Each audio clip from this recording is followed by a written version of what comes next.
We start with Sefer Shmiras Haloshon. And today's topic, recipe for success. That's good.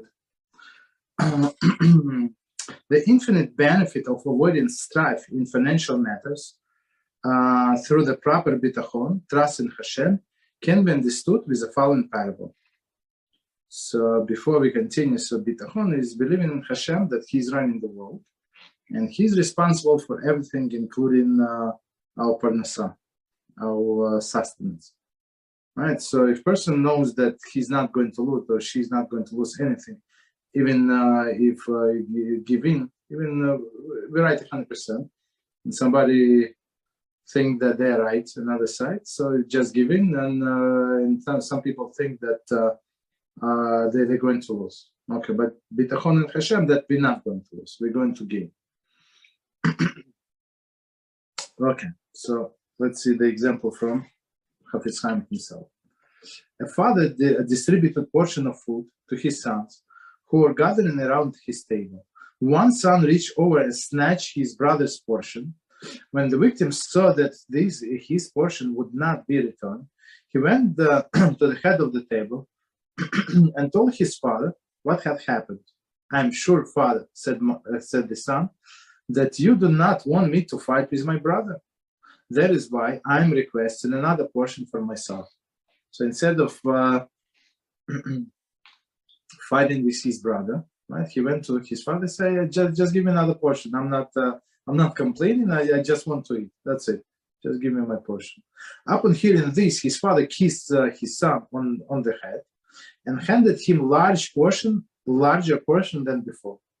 The father said, "Let your foolish brother keep your original portion.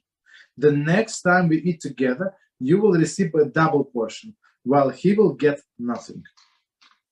Right? That's how Hashem operates. So wherever, when somebody is trying to steal from somebody,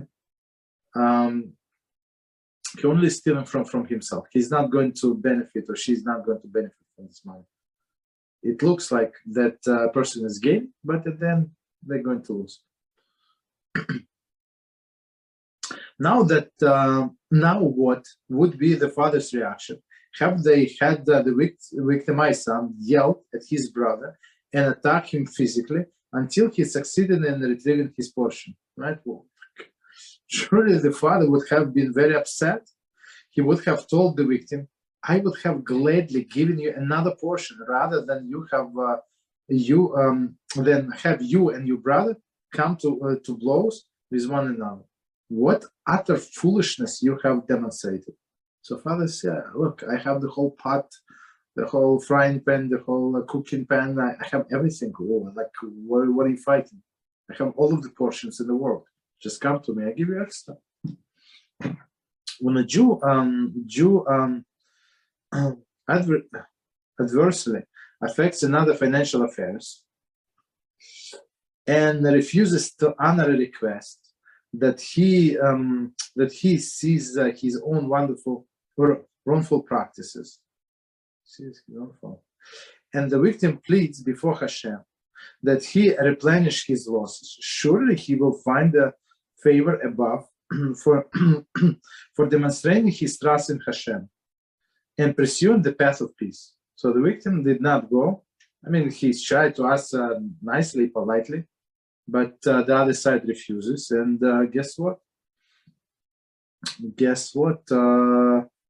Hashem is going to hear the victim. And his trust, meaning he went to Hashem directly, and his trust will be rewarded, yet greater success in the business endeavors. However, if one chooses to feud with a person who has done him wrong, so we're not talking about that we are delusional and somebody did not do us wrong. So we all grown up, so we know that whatever he did is not right. Whatever he did, it's not honest, right? But if we do what wrong, he will not find a favor before Hashem, like the victimized son in our parable, who upset his father by taking matters in his own hands. Commentary.